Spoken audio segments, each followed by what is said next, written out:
ଜୀବନ ସାରା ଖୁସି ହେବା ପାଇଁ କିଛି କଥା ମନେ ରଖନ୍ତୁ।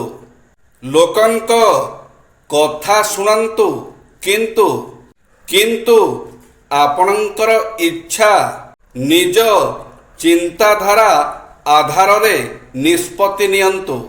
ପ୍ରାର୍ଥନା କରନ୍ତୁ, କିନ୍ତୁ ଭଗବାନଙ୍କୁ ଭିକ୍ଷା ମାଗନ୍ତୁ ନାହିଁ। ଯଦି ଆପଣ କିଛି ଭଗବାନଙ୍କ ଠାରୁ ମାଗୁଛନ୍ତି, ତେବେ କେବଳ କ୍ଷମା, ଧୈର୍ଯ୍ୟ ଓ ସାହସ ମାଗନ୍ତୁ।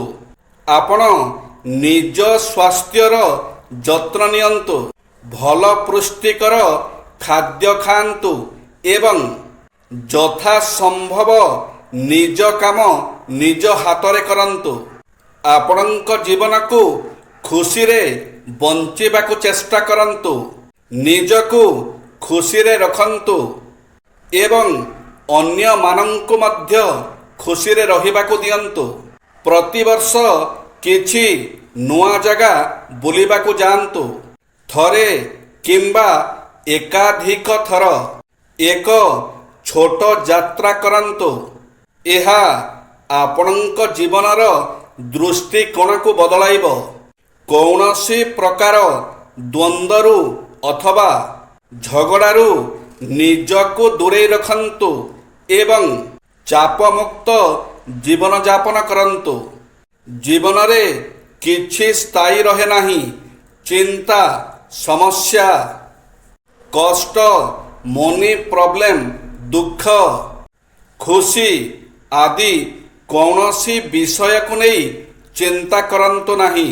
ସୁସ୍ଥ ରହିବାର ନିୟମ। ଖାଦ୍ୟ ଖାଇବା ସମୟରେ ଟିଭି କିମ୍ବା ମୋବାଇଲ ଦେଖନ୍ତୁ ନାହିଁ।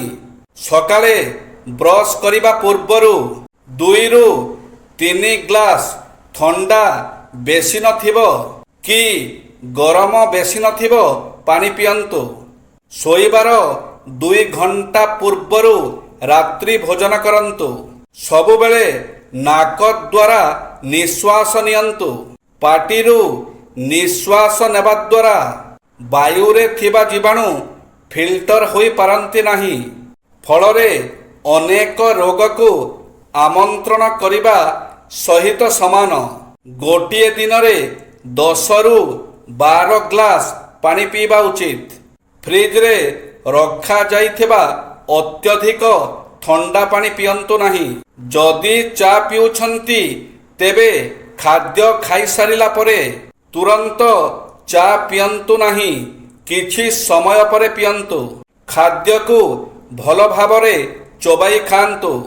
ଯେଉଁମାନଙ୍କର ଖାଦ୍ୟ ହଜମ କରିବାର କ୍ଷମତା କମ୍, ସେମାନେ କଞ୍ଚା ଅମୃତଭଣ୍ଡା ଖାଇବା ଉଚିତ। ଜୟ ଶ୍ରୀ ଜଗନ୍ନାଥ।